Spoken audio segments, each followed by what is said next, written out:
क्या आप जानते हैं देवी संध्या के कारण समस्त पुरुष जाति को मिला यह 3 भयंकर श्राप? क्या यह श्राप आज भी हर पुरुष के जीवन को प्रभावित कर रहे हैं? मित्रों, एक समय की बात है, इसे जानने के लिए देवर्षि नारद मुनि स्वयं भगवान शिव के पास कैलाश पर्वत पहुंचे। देवर्षि कहते हैं, हे प्रभु, आज मैं आपके पास यह जानने के लिए आया हूं कि देवी संध्या कौन थी और उन्होंने समस्त पुरुष जाति को कौन सा श्राप दिया था। जय श्री कृष्ण। मित्रों, इस कथा को जानने के लिए वीडियो को अंत तक जरूर देखें, क्योंकि इस वीडियो में आप ऐसे चमत्कारी रहस्यों को जानेंगे जो आपको अचंभित कर देंगे, और इसे अपने दोस्तों, परिवार के साथ जरूर शेयर करें ताकि वे भी इस अद्भुत कथा के रहस्य को जान सकें। और सभी शिव भक्त कमेंट में हर हर महादेव जरूर लिखें। भगवान शिव ने कहा, हे नारद देवी, संध्या के इस प्राचीन इतिहास को तुम ध्यानपूर्वक सुनो, क्योंकि इसे सुनने से समस्त प्रकार पाप नष्ट हो जाते हैं।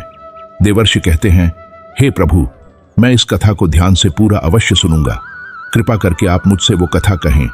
तब भगवान शिव देवर्षि नारद को उस महान नारी देवी संध्या की कथा सुनाना आरंभ करते हैं। हे नारद, जब सृष्टि का आरंभ हो रहा था, तब सृष्टि के रचयिता ब्रह्मा जी कमल के आसन पर विराजित होकर भगवान का ध्यान कर रहे थे। उसी समय उनके मन में सृष्टि का निर्माण करने की इच्छा जागृत हुई। तब सबसे पहले उनके मन से विचार करने पर एक त्रिभुवन सुंदरी कन्या का जन्म हुआ। वह कन्या अत्यंत सुंदर और मनमोहिनी थी। मन से उत्पन्न होने के कारण वह ब्रह्मा की मानस कन्या हुई। भगवान शिव ने आगे कहा, ब्रह्मा जी उस समय ध्यान कर रहे थे और ध्यान करते समय वह कन्या उत्पन्न हुई, इसलिए उसका नाम संध्या रखा गया। जब ब्रह्मा जी ने उस अत्यंत सुंदर स्त्री की ओर देखा तो कुछ क्षणों के लिए उनका मन विचलित हो गया। उसका मन मोहक रूप देखकर ब्रह्मा जी मोहित हो गए और उनके मन में काम भाव जागृत हो गया। ब्रह्मा जी की ऐसी कुपित दृष्टि पड़ते ही उस देवी का तेज नष्ट हो गया, जिससे वह देवी संध्या बहुत दुखी हुई और उस स्थान को छोड़कर चली गई। हे नारद, ब्रह्मा जी के मन में किसी भी प्रकार का विकार उत्पन्न नहीं हो सकता, किंतु प्रभु की लीला तो देखो। उन्होंने अपनी लीला दिखाने के लिए ब्रह्मा जी के मन में विकार डाल दिया। उसी विकार के कारण ब्रह्मा जी के मन में कुछ क्षणों के लिए काम का भाव उत्पन्न हो गया। प्रभु की ऐसी लीला रचने के पीछे समस्त मानव जाति का कल्याण छुपा हुआ था। अब तुम प्रभु की इस विचित्र लीला को ध्यान से सुनो। ब्रह्मा जी के ऐसे व्यवहार से देवी संध्या अत्यंत दुखी होकर चंद्रभाग पर्वत पर ध्यान करने के लिए चली गई। वहां जाकर उसके मन में इस बात की चिंता सताने लगी कि वो तपस्या किसकी करें, किस भगवान की आराधना करें। इसी विचार से वह पृथ्वी लोक पर ब्रह्लोहित नाम के सरोवर के पास चली गई और वहीं खड़ी हो गई। फिर महर्षि वशिष्ठ उसी स्थान से गुजर रहे तो उन्होंने देवी संध्या को सरोवर के पास खड़ा हुआ देखा। देवी संध्या को अकेले उस स्थान पर देखकर महर्षि वशिष्ठ उसके पास चले गए और पूछने लगे, भद्रे, तुम कौन हो? किसकी पुत्री हो? इस भयंकर वन में किस लिए घूम रही हो? यदि कोई गोपनीय बात ना हो तो अवश्य तुम्हारा उद्देश्य बताओ। तब देवी संध्या ने उनके साथ जो हुआ वो बताया और कहा, हे मुनिवर, इस पर्वत पर तपस्या करने के उद्देश्य से आई हूं। कृपया आप मुझे बताइए, मैं किसकी तपस्या करूं? मुझे अब इस दोष से कौन मुक्ति दिलाएगा और तपस्या कैसे करनी चाहिए? कृपया मुझे उपदेश देकर अनुग्रहित कीजिए।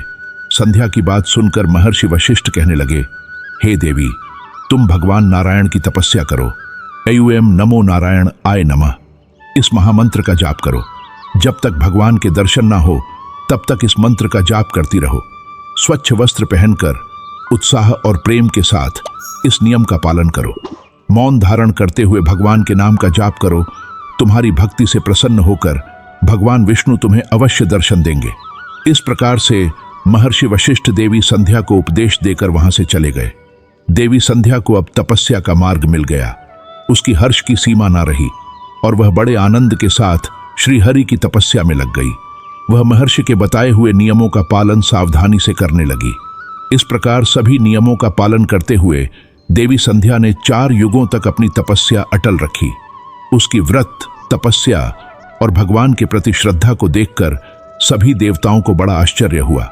भगवान विष्णु भी देवी संध्या की तपस्या से अत्यंत प्रसन्न हुए और फिर वे मनोहर चतुर्भुज रूप धारण करके उसके सामने प्रकट हुए।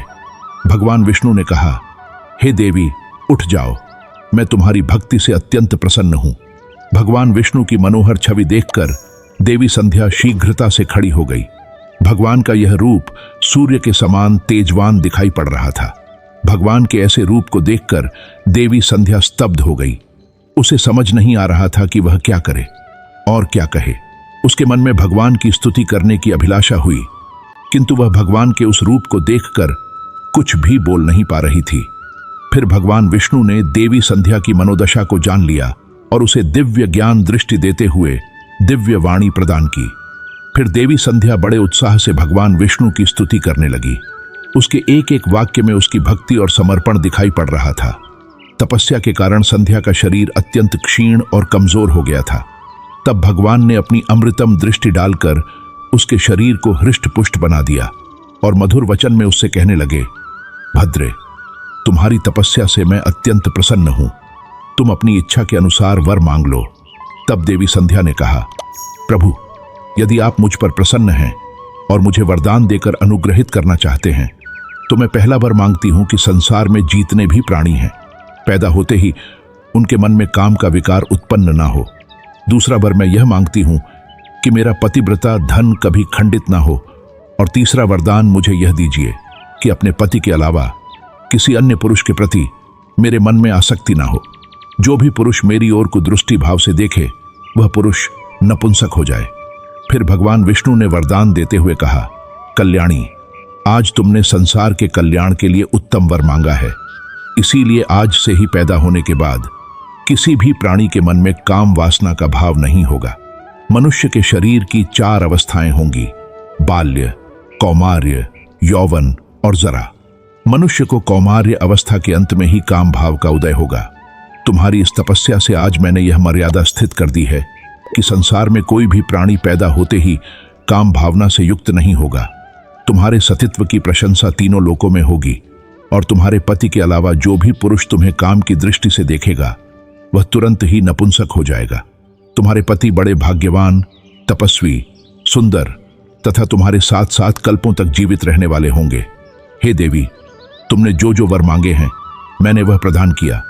अब मैं तुम्हारे मन की बात कहता हूं। पहले तुमने अग्नि में अपने शरीर को त्याग देने की प्रतिज्ञा की थी। यह प्रतिज्ञा तुमने इसलिए करनी पड़ी क्योंकि ब्रह्मा जी की दृष्टि तुम पर पड़ चुकी थी। निर्दोष होने पर भी तुम अपने शरीर को त्यागना चाहती हो। यहाँ के पास ही चंद्रभागा नदी है। उस नदी के तट पर महर्षि मेधातिथि ऐसा यज्ञ कर रहे हैं जो 12 वर्षों में पूर्ण होगा। उसी यज्ञ में तुम अपने शरीर का त्याग करके अपनी प्रतिज्ञा पूरी करो, किंतु तुम वहां पर ऐसे वेश में जाओ कि मुनियों की दृष्टि तुम पर ना पड़े। मेरी कृपा से तुम अग्नि की पुत्री हो जाओगी। जिसे तुम अपना पति बनाना चाहती हो, उसका चिंतन करते हुए तुम उस अग्नि में अपना शरीर त्याग दो। इतना कहकर भगवान विष्णु ने अपने हाथ से देवी संध्या के मस्तक को स्पर्श किया। भगवान का स्पर्श होते ही देवी संध्या का शरीर आटे का बन गया। भगवान ने ऐसा इसलिए किया क्योंकि मुनियों का वह यज्ञ संसार के कल्याण के लिए हो रहा था और उस अग्नि में मांस न गिरे और अग्निदेव मांस भोजी न बन जाए। देवी अदृश्य होकर उस यज्ञ के स्थान पर गई। उस समय उसके मन में एक ही भावना थी। उसने पृथ्वी पर आते ही सबसे पहले महर्षि वशिष्ठ के दर्शन किए। इसलिए उसने अपने मन में महर्षि वशिष्ठ जी को ही अपना पति मान लिया और उनका चिंतन करते हुए उन्होंने यज्ञ की अग्नि में अपना शरीर त्याग दिया। फिर भगवान की आज्ञा से अग्निदेव संध्या के शरीर को सूर्यमंडल पर लेकर गए। फिर सूर्यदेव ने संध्या के शरीर को 2 भाग करके देवताओं और पितरों को प्रसन्न करने के लिए अपने रथ पर स्थापित कर दिया। उसके शरीर का ऊपरी भाग प्रातः काल हुआ और शेष भाग संध्या काल। देवी संध्या के कारण ही सुबह सूर्योदय के समय को प्रातः संध्या कहा जाता है और सूर्यास्त के समय को संध्या काल। इस प्रकार से देवी संध्या जो त्याग की मूर्ति थी, उन्होंने अग्नि में प्रवेश करके अपने जीवन को समाप्त कर दिया। भगवान विष्णु के वरदान से देवी संध्या दूसरे जन्म में अरुंधति के रूप में प्रकट हुई और ब्राह्मण ऋषि वशिष्ठ जी की पत्नी बनी। भगवान शिव कहते हैं, हे नारद, इस प्रकार से देवी संध्या के कारण ही संसार में जन्म लेने वाला प्रत्येक प्राणी काम के भाव से रहित होता है। उसके अंदर किसी भी प्रकार की काम वासना नहीं होती और जब वह कौमार्य को प्राप्त हो जाता है तभी उसके मन में काम वासना उत्पन्न होती है। इस प्रकार से मैंने आपको देवी संध्या के जीवन का चरित्र सुना दिया। देवर्षि कहने लगे, हे प्रभु, आपने देवी संध्या के चरित्र को सुनाकर मुझ पर बड़ा उपकार किया है। देवी संध्या की कथा सुनकर मैं धन्य हो गया। मित्रों, अगर आपको हमारी यह कथा और जानकारी अच्छी लगी तो हमारे चैनल धर्म विद्या को लाइक, शेयर और सब्सक्राइब जरूर कीजिए और बेल आइकॉन को दबाना न भूलें। मिलते हैं अगले वीडियो में, तब तक के लिए अपना ख्याल रखें।